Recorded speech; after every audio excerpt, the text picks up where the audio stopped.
Students, welcome back to another video session. और आज का वीडियो एम करीम बुक्स का जो थर्ड पार्ट बेस्ड वीडियो है। हम लोग इसके पहले एम करीम बुक से 2 वीडियो बना चुके हैं, part 1 part 2।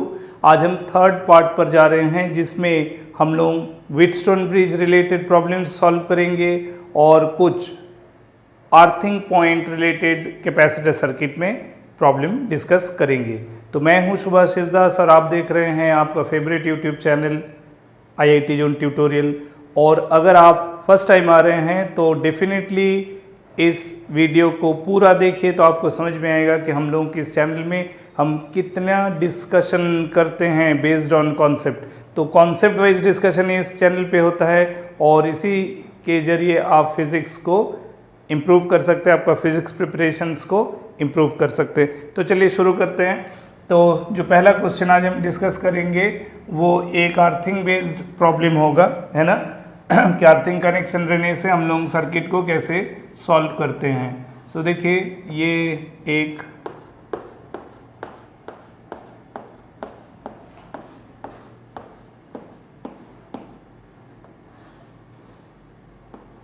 Okay, this is a question.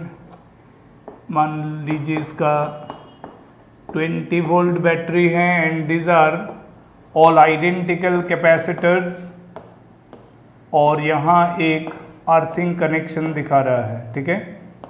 This is a point P, this point is M, this point is N, ठीक है।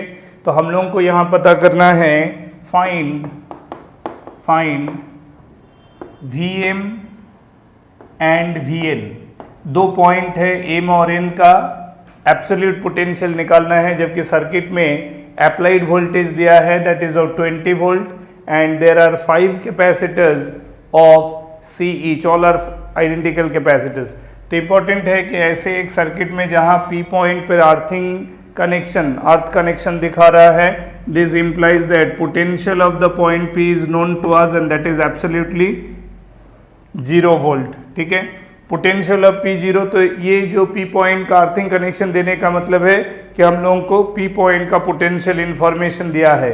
So potential information of P will help us to know the absolute potential of M as well as N, ठीक है। उसके लिए करना क्या होगा, ये है कि जनरली जो एक कॉन्सेप्ट होता है, एक अंडरस्टैंडिंग है कि आप शायद सर्किट में अर्थिंग पॉइंट देखने से आपको लगता होगा कि चार्ज जाके वहाँ से बाहर चला जाएगा। ऐसा नहीं होगा।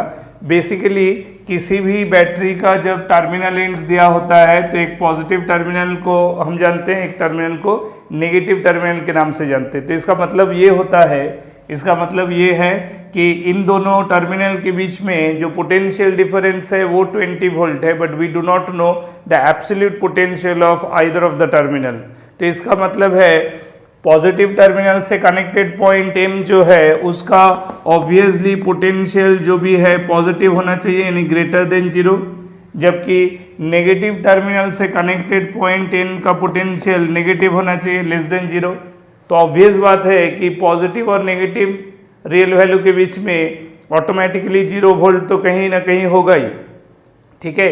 इन जनरल सर्किट क्या होता है, जब हम लोग अर्थिंग पॉइंट नहीं शो करते हैं तो इससे हम लोग को इस बात का अंदाजा नहीं होता है कि पूरे सर्किट में 0 वोल्ट का पोटेंशियल वाला पॉइंट कौन सा है। लेकिन जब एक पॉइंट को अर्थिंग शो कर देते हैं तो ये कन्फर्म हो जाता है कि it is that particular point which is 0 volt. So based on that point is 0 volt, M और N का एक पर्टिकुलर एब्सोल्यूट वोल्टेज वैल्यू होगा। अगर मान लीजिए वही P पॉइंट को मैं यहाँ शिफ्ट कर देता हूँ as an earthing point, then फिर M और N का पोटेंशियल वैल्यू डिफर कर जाएगा। If you shift the P point at this point, then again M और N का पोटेंशियल डिफर कर जाएगा। लेकिन अगर अप्लाइड वोल्टेज 20 वोल्ट ही रहेगा तीनों केसेस में, जो कि मैंने P का अलग अलग पोजीशन के लिए कहा है, तो इसका मतलब है कि M से N तक का पोटेंशियल डिफरेंस डेफिनेटली 20 वोल्ट रहेगा, जबकि individual potential of M and N will differ depending on the 0 volt potential point यहाँ है या यहाँ है या यहाँ है या और कहीं पॉइंट हम शिफ्ट करेंगे। जैसे जैसे मैं अलग अलग पॉइंट को as a reference of 0 volt लेंगे, वैसे वैसे m और n का भी इंडिविजुअल पोटेंशियल्स वेरी करने लगेगा, जबकि दोनों के बीच में डिफरेंस इन पोटेंशियल हमेशा 20 वोल्ट रहेगा, as because they are connected across the 20 volt potential difference of a source. ठीक है, तो ये इसका मतलब है कि P जस्ट एक इंटरमीडिएट वोल्टेज इंडिकेट कर रहा है between m and n, and the circuit is operated by a constant EMF source, यानी कि इसका जो चार्ज सप्लाई होगा वो एक सर्टेन डिजर्विंग चार्ज सप्लाई होगा depending on the certain capacitance value across the 20 volt battery. इसीलिए यहाँ एक्सेस चार्ज फ्लो होने का सवाल नहीं है, that's the reason why charge cannot be, है ना, taken to the ground through the point P। तो इसका मतलब है कि जो भी चार्ज ड्रॉइंग हम एज्यूम करेंगे, that charge drawing will be continuously flowing through all 5 capacitors as suggested in the diagram. So this implies that all 5 capacitors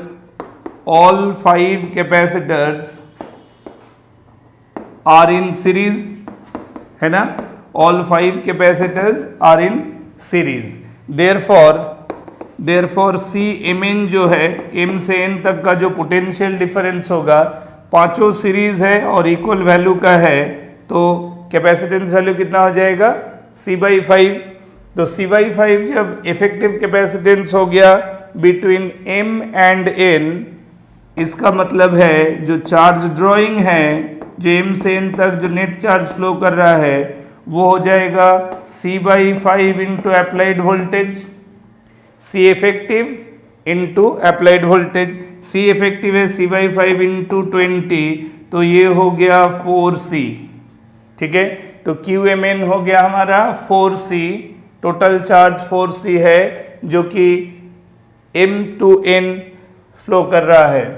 ठीक है, अब है कि Q चार्ज ड्रॉइंग अगर 4C हो गया, तो अब हमको M का पोटेंशियल अगर निकालना है, then what I can do, I can refer the points M to N, that is between M and P। अब मैं P का पॉइंट को एज अ रेफरेंस यूज करूंगा to know the potential value of the point M। तो इसका मतलब है VMP M से P तक का potential difference, that can be written the charge which is flowing between this two point divided by capacitance between this two point, following the formula Q equal to CV। आप जानते हो कि Q equal to CV का जो formula है वो किसी एक कैपेसिटर के अक्रॉस भी एप्लीकेबल है, और ये कोई n नंबर ऑफ कैपेसिटर के अक्रॉस भी एप्लीकेबल है। तो इसीलिए M से P तक भी हम ये फॉर्मूला को अप्लाई कर सकते हैं, that is Q equal to CV। So therefore V between this two point can be written Q/C। तो जो QMP होगा वो होगा 4C ओनली, बिकॉज जो टोटल चार्ज है M से N तक जो चार्ज फ्लो कर रहा है वही M से P तक भी फ्लो कर रहा है, तो that is 4C divided by, जबकि M से P तक आप देखो 1 2 3 कैपेसिटर सीरीज में है, तो CMP हो गया C/3, यानी कि ये हो गया 12, C कट गया, तो this is 12 volt is the potential difference between M and N, which means VMP is VM minus VP। M से P तक का पोटेंशियल डिफरेंस का मतलब है absolute potential at M minus absolute potential at P। Therefore VM can be written just 12 volt, है ना, since VP is 0, P का potential 0 है, इसका मतलब हो गया M का एब्सोल्यूट पोटेंशियल कितना हो गया 12 वोल्ट। अब ये M का भी पोटेंशियल जैसे मेरे को मिल गया, तो I can get the value of potential of N, क्योंकि M to N, M से लेके N तक पोटेंशियल डिफरेंस पता है 20 वोल्ट। नाउ अब अगर मैं VMN यूज करूँ, तो VMN का मतलब क्या होगा, VM माइनस VN। VMN का मतलब होता है potential difference between M and N। तो VMN है 20, out of which VM we found 12, minus V N. So इसका मतलब है वी एन का हो गया कितना, -8 वोल्ट। तो देखिए इससे हम लोगों को दोनों पॉइंट का पोटेंशियल आ गया, वी एम का पोटेंशियल आ गया 12 वोल्ट और वी एन का पोटेंशियल आ गया -8 वोल्ट। यानी कि इम्पोर्टेंट बात यह है कि जहाँ भी आपको सर्किट में अर्थिंग कनेक्शन दिया होगा, you need to consider that point potential as 0 volt, पहला पॉइंट। और दूसरा, 0 volt is an obvious possibility of occurrence in terms of voltage between 2 points, extreme 2 points of the circuit, those who are connected to the terminal ends of a battery। M और N जैसे points जो circuit के, capacitor circuit के respect में देखा जाए तो extreme point है और वही पॉइंट टर्मिनल से कनेक्टेड होता है। तो जो बिटवीन द टर्मिनल्स जो पोटेंशियल डिफरेंस होगा, that should be applicable between the extreme position, है ना, extreme point such as M and N। और उन दोनों के बीच में एक ऑब्वियस पॉसिबिलिटी है 0 वोल्ट का मतलब है कि कहीं अगर M और N के बीच में एक अर्थिंग पॉइंट दे, यहाँ दे, यहाँ दे, यहाँ या यहाँ कहीं भी, इसे आपको घबराना नहीं है, ये नहीं सोचना है कि चार्ज वहाँ से बाहर आ जाएगा। Rather ignoring that earthing point, just consider it to be a point of known voltage 0 volt, otherwise all the capacitor are in series। ठीक है, तो सर्किट का C effective is not going to change by changing the position of earthing point, earthing connection, that is P। P का point को अगर अलग अलग जगह शिफ्ट करते हैं, इससे M to N का पोटेंशियल डिफरेंस चेंज नहीं होगा और M to N का C इफेक्टिव भी चेंज नहीं होगा। Is that clear? तो इस तरह से अगर आप आर्गुमेंट करेंगे तो सर्किट का किसी भी पॉइंट पे अर्थिंग कनेक्शन दे आप उससे charge drawing C effective and hence P point का 0 वोल्टेज को रेफरेंस बनाते हुए आप दूसरा किसी भी पॉइंट का पोटेंशियल डिफरेंस या किसी भी पॉइंट का पोटेंशियल निकाल सकते हैं। ठीक है, okay, let's move to the next. तो ये है कि जब balance Wheatstone bridge condition satisfy होगा, उसके लिए रिक्वायरमेंट क्या है, जरूरी क्या है कि इस स्ट्रक्चर के अकॉर्डिंग C1/C2 का वैल्यू C3/C4 के वैल्यू के बराबर होना चाहिए। और जब C1/C2 का वैल्यू C3/C4 वैल्यू के बराबर हो जाएगा, तब क्या होगा, तभी कंडीशन को कहेंगे कि ये बैलेंस व्हीटस्टोन ब्रिज है। और बैलेंस व्हीटस्टोन ब्रिज में इंपॉर्टेंटली M और N दोनों इक्वल पोटेंशियल का पॉइंट होगा। ये दोनों पॉइंट जो है M और N, ये सेम पोटेंशियल का पॉइंट है। और हम जानते हैं कि चार्ज सर्किट में दो सेम पोटेंशियल पॉइंट को कनेक्ट करने वाला पाथ में फ्लो नहीं करता है। प्रोवाइडेड अगर चार्ज फ्लो करेगा तो ऑब्वियसली है it has to pass through C5, और C5 के थ्रू जैसे ही चार्ज पास करेगा तो C5 चार्ज को स्टोर कर लेगा, और जैसे ही C5 चार्ज स्टोर कर लेगा C5 will demand of having potential difference which is not permissible as because M and N are appearing same in potential। इसका मतलब है कि M और N के बीच में चार्ज फ्लो होगा ही नहीं। तो अगर M और N के बीच में चार्ज फ्लो नहीं हुआ, दोनों के बीच में पोटेंशियल डिफरेंस 0 है, तो इसका मतलब उस पाथ में रहने वाला कैपेसिटर C5 अनचार्ज रह जाएगा, यानी कि उसमें चार्ज स्टोर नहीं होगा। Rest 4 capacitor C1, C2, C3 and C4 will definitely store charge, यानी कि then the circuit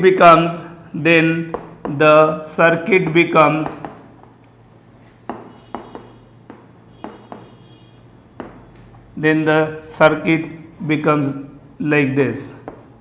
ये हो जाएगा आपका अवेलेबल सर्किट। जो सर्किट अब वर्केबल रहेगा विथ 4 चार्ज कैपेसिटर, वो ऐसा होगा। ठीक है, this will be the now permissible network in balance condition. अब बैलेंस कंडीशन में इस नेटवर्क का सिग्निफिकेंस है, यानी कि ये पॉइंट M, ये पॉइंट N हो गया, यानी इधर से जो चार्ज Q आएगा, that charge can be observe to be flowing this way. अगर ये C1 है, ये C2 है, यहाँ ये C3, ये C4 अगर हुआ, तो चार्ज इधर मान लो अगर Q1 जाएगा तो the same charge Q1 will pass through C3, Q1 C1 से गया और वही Q1 C3 से पास करेगा। एंड इधर अगर मान लो Q2 चार्ज है, if it is passing through C2 then through C4 the same charge Q2 will flow. तो इसका मीनिंग हो जाएगा कि between A and B there are two parallel branches and having two capacitors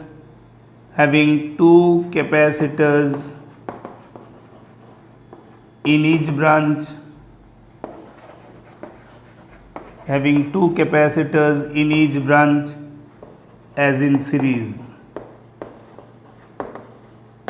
ठीक है, अब देखो A से B जो कि AMB वाला जो पाथ है A to M, M to B, उसमें भी Q1 चार्ज फ्लो कर रहा through C1 and then through C3, यानी कि C1 और C3 सीरीज में है और दूसरे तरफ C2 और C4 भी सीरीज में है। यानी कि अगर मैं इसका C इक्विवेलेंट का बात करूं, सो C equivalent of this circuit will be that is CAB, वो हो जाएगा आपका C1 C2 by C1 plus C2 plus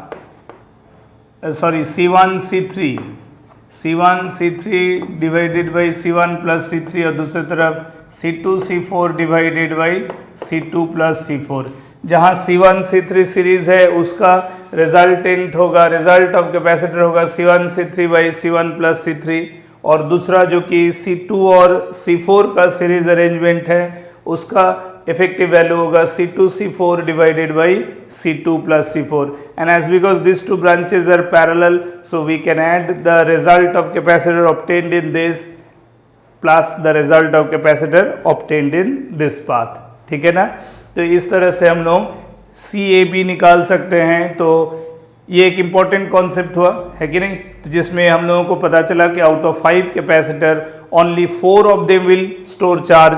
fifth capacitor that is C5 which is the capacitor existing between the two middle points of the respective path from positive terminal to negative terminal, और ये C5 वाला path ignore हो जाएगा, यानी कि उसको हम remove कर सकते हैं कब, जब ये बैलेंस व्हीटस्टोन ब्रिज स्ट्रक्चर होगा। ठीक है, तो बैलेंस व्हीटस्टोन ब्रिज स्ट्रक्चर में कंडीशन क्या है हमने वो देखा, वो है कि C1 by C2 should be equal to C3 by C4, जहाँ C1 और C3 इक्वल हो भी सकता है, नहीं भी हो सकता है। सिमिलरली C2 एंड C4 ये भी इक्वल हो सकता है या नहीं भी हो सकता है। और जब ऐसे होगा तब M और N दोनों का पोटेंशियल सेम होगा, यानी कि सेम पोटेंशियल के बीच में चार्ज फ्लो नहीं करता है, तो M to N का potential drop 0 across C5, so that's why no charge will flow through C5,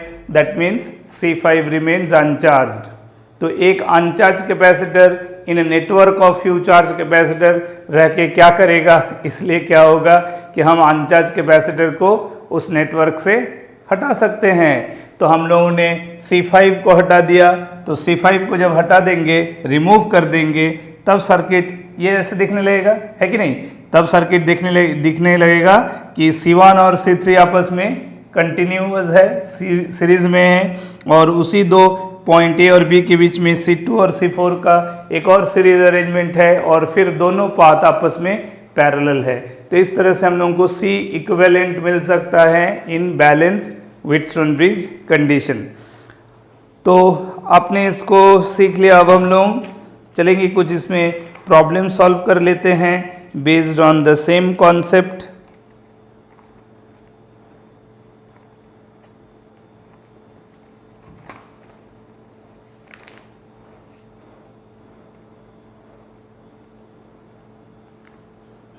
हम लोग व्हीटस्टोन ब्रिज बैलेंस कंडीशन में कुछ एम क्रीम से प्रॉब्लम सॉल्व कर लेते हैं, तो आपको और ज़्यादा बढ़िया से समझ में आ जाएगा, पूरा कॉन्सेप्ट क्लियर हो जाएगा, और फिर कोई प्रॉब्लम आपका नहीं रुकेगा। यानी प्रॉब्लम से दो बात होता है ना, एक है न्यूमेरिकल प्रॉब्लम नहीं रुकेगा और दूसरा आपका जो क्वेश्चन नहीं बनने वाला जो प्रॉब्लम है वो सॉल्व हो जाएगा।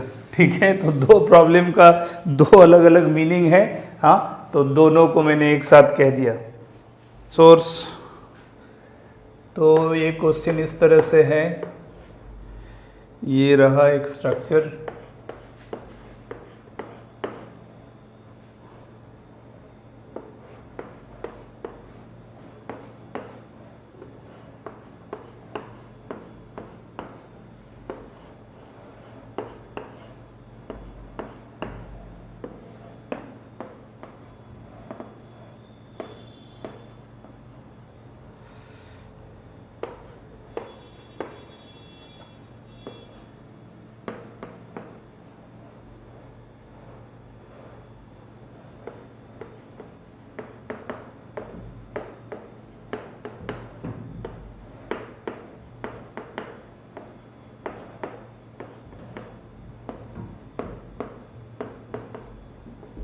ये जैसे कि हम लोगों ने शुरू में ही टाइटल कहा था कि हम लोग थर्ड पार्ट वीडियो बना रहे हैं फ्रॉम एम करीम। हालांकि एम करीम सोर्स से कुछ और वीडियोस बनेंगे, कुछ अच्छे प्रॉब्लम्स भी है इसमें, बेसिक प्रॉब्लम्स हम लोग धीरे धीरे है ना स्टैंडर्ड प्रॉब्लम्स की तरफ मूव कर रहे हैं। तो ये डेफिनेटली एक बैलेंस व्हीटस्टोन ब्रिज स्ट्रक्चर इसमें इन्वॉल्व है। आप अगर ध्यान से देखो सर्किट का ये पार्ट पर ध्यान दो, ठीक है। If you observe this part of the circuit, then it is definitely following. ये हमारा C1 हो जाएगा, ये है C2, you can see this is C3 and this part is C4, so that this is C5. ये 5 वो capacitor को indicate कर रहा जो अभी हम लोगों ने सीखा है 5 capacitor network known as Wheatstone bridge. तो वो स्ट्रक्चर जैसे है वहाँ मैंने एक पॉइंट से ज्वाइन किया था, यहाँ एक ही पोटेंशियल को दो अलग अलग जगह से ड्रॉ कर रहा है। ये अगर एम पॉइंट है तो ये चारों पॉइंट बेसिकली एम है, ठीक है ना, ये चारों पॉइंट एम है। आप चाहो तो इसको चारों पॉइंट को, ये चारों पॉइंट को आप एम लिख सकते हो, ये चारों पॉइंट को आप एम लिख सकते हो। उसी तरह इधर चारों पॉइंट को आप एन लिख सकते हो, है ना, दिस आर ऑल एन। तो इसीलिए कंफ्यूज नहीं होना है। सो दैट मीन्स ये एंटायर नेटवर्क एम और एन के बीच में पैरेलल कनेक्शन है। एम और एन के बीच में क्या है, ये एंटायरली एक पैरेलल नेटवर्किंग है, जिसमें से ये वाला पॉइंट पे आप देखो 3/3 इज इक्वल टू 3/3। जैसे मैंने प्रीवियस उसको कॉन्सेप्ट थ्योरी बताते समय मैंने कहा था ना कि C1 C3 के बराबर हो भी सकता है, नहीं भी हो सकता है, और C2 C4 के बराबर हो भी सकता है, नहीं भी हो सकता है। तो यहाँ बराबर है, C2 इक्वल टू C4 और C1 इक्वल टू C3। तो रेशियो वाइज भी ये 1:1 है, ये भी 1:1 है। तो इसका सीधा सा मतलब है कि यहाँ जो C5 है इसमें इसको हम काट सकते हैं, रिमूव कर सकते हैं, उसमें चार्ज नहीं फ्लो करने वाला है। इसका मतलब अल्टीमेटली M से N के बीच में ये कनेक्टर में अगर चार्ज फ्लो नहीं करेगा तो there are strictly 4 parallel path. तो 4 पैरेलल पाथ होगा तो पहला पाथ में हो जाएगा ऊपर वाला जो सबसे पहला पाथ है जहां 6 माइक्रोफेराड का कैपेसिटर पैरेलल है, तो 6 और 6 का सीरीज हो जाएगा तो 3 होगा, 6/2। C एंड C सीरीज होने से होता है ना C/2, तो वही C/2 होगा तो 3। नेक्स्ट वाला में हो जाएगा 3 और 3, तो ये 3/2, ठीक है। उसके बाद वाला में वो भी हो जाएगा 3/2, और लास्ट वाला जो है 6 and 6 दैट इज अगेन 3। तो इसका मतलब ये हो गया between M and N there are 4 parallel capacitor. So CMN हो गया, CMN हो गया आपका 3 प्लस 3/2 प्लस 3/2 प्लस 3। तो 3/2 प्लस 3/2 को ऐड करेंगे तो 3, यानी कि 3 times 3 that is 9। So 9 microfarad is the C equivalent between MN। तो देखिए जब बैलेंस व्हीटस्टोन ब्रिज हो जाता है तो सर्किट बिकम्स वेरी सिंपल, है ना, सर्किट बहुत सिंपल हो जाता है, उसको सॉल्व करने में कोई कठिनाई नहीं है, ठीक है।